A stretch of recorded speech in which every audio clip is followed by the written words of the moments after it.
Les marchés financiers avec IG Markets, CFD Trading. Bonjour, c'est Gilles du site boursicoté.com. Voici l'analyse technique du CAC 40 pour la journée du mardi 21 juin 2011.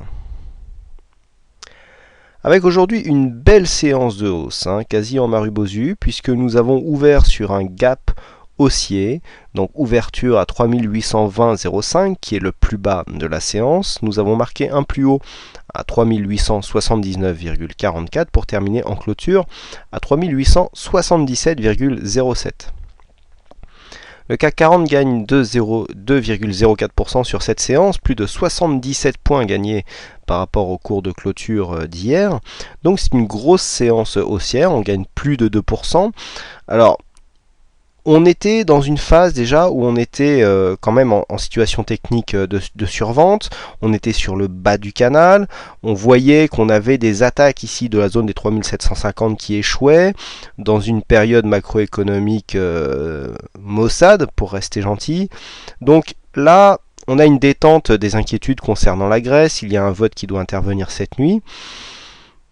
Bon, c'est pas vraiment une reprise haussière, on revient ici sur une zone où on espère qu'on anticipe un vote positif du Parlement grec dans la nuit. Il y a fort à parier que si, en cas de grosse surprise, le vote n'était pas favorable, on aurait une grosse baisse dès demain. Toujours est-il que d'un point de vue chartiste, nous cassons ici cette résistance baissière qui limitait la tendance depuis maintenant presque 2 semaines. Donc on la casse en force, dans une séance qui remonte au niveau des volumes. Alors vous voyez qu'on a plus de volumes qu'hier, mais qui sont tout juste dans la moyenne. Je rappelle que la ligne ici en pointillé rouge symbolise la moyenne mobile en fait des volumes. C'est une moyenne mobile arithmétique 5 indexée sur les 20 derniers histogrammes.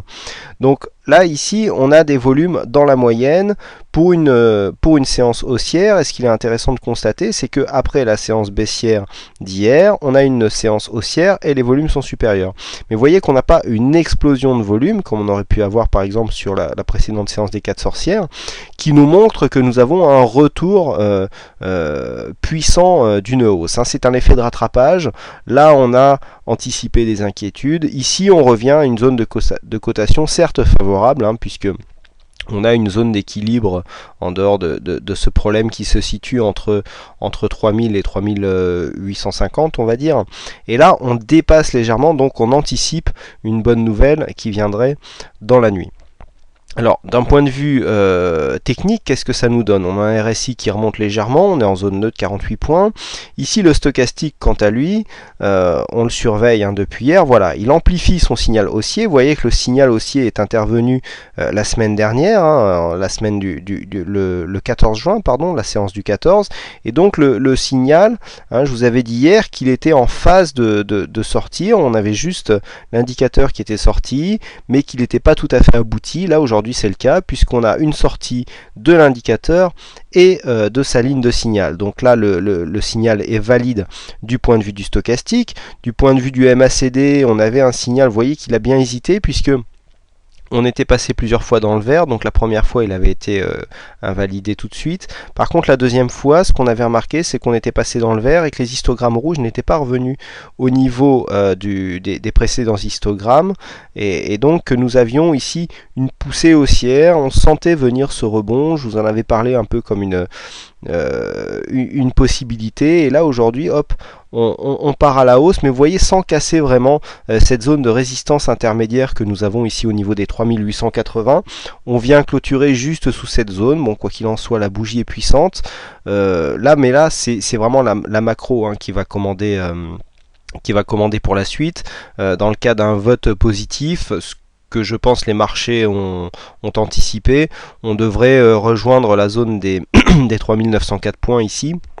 Mais il ne faut pas s'attendre non plus à une grosse explosion haussière. On ne fait que remettre au lendemain les problèmes qui existent déjà. Donc du point de vue technique, on a vu le stochastique, on a vu que le MACD est maintenant bien installé dans sa dynamique haussière. On a un signal donc qui est parti, qui a mis du temps à venir, mais là qui part. Donc les volumes, progression des volumes sur une séance haussière et une volatilité relativement stable par rapport à ce que nous avons eu hier. Donc alors, comment jouer la séance de demain? Là, vous voyez qu'on est loin d'être dans du surachat.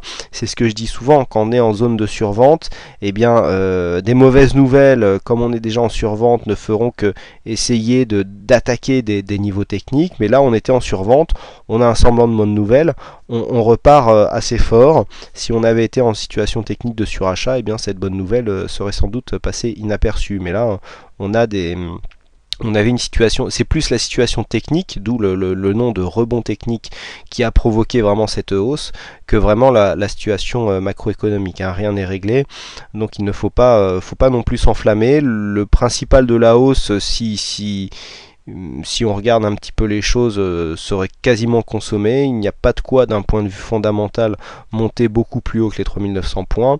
Donc pour l'instant, il faudra attendre la suite des événements. Nous avons ici cette zone de résistance intermédiaire en pointillé, qui est souvent franchie hors séance, qui devrait nous donner des indications. Puis pour ceux qui ont des cotations 24/24, vous pouvez surveiller à minuit donc ce fameux vote qui aura certainement un impact sur les marchés. Malheureusement seulement s'ils seront négatifs. Alors sur la fenêtre du chat, il y a des cotations en 24 heures, juste au-dessus de la fenêtre. Donc vous pourrez surveiller l'évolution du CAC Cash. Alors c'est une évolution CFD donc en cotation 24/24, mais qui reprend le cash.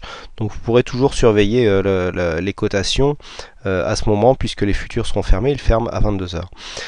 Voilà donc ce que l'on peut dire sur cette séance. Donc demain, en cas de vote positif, on pourra avoir favorable, on pourra avoir une extension du mouvement jusqu'à 3904. Après, il faudra surveiller les cotations au niveau de cette zone là. Par contre, en cas de vote négatif, on redescendrait certainement clore ce gap et puis chercher le bas de la tendance, donc la zone des 3750.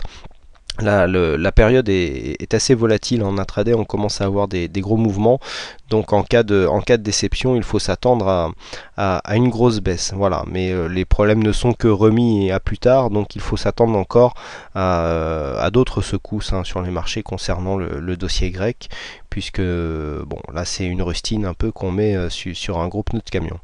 Voilà, donc ce que l'on peut dire sur cette analyse technique. Aujourd'hui c'est Stoon qui a gagné le jeu du fixing, donc bravo Stoon. Je rappelle que le fixing, c'est depuis la page chat, on clique sur le lien fixing qui se trouve dans le carré en haut à droite, et on est une estimation du cours de clôture avant sa fermeture, donc 1 heure avant la clôture de la séance. Et donc le gagnant pour l'instant ne gagne que la gloire, et puis donc se voit citer son nom sur la vidéo du jour. Voilà, me reste plus qu'à vous souhaiter à toutes et à tous une bonne soirée, bonne chance dans votre aide, et je vous donne rendez-vous dès demain pour de prochaines analyses vidéo. Les marchés financiers avec IG Markets, CFD Trading.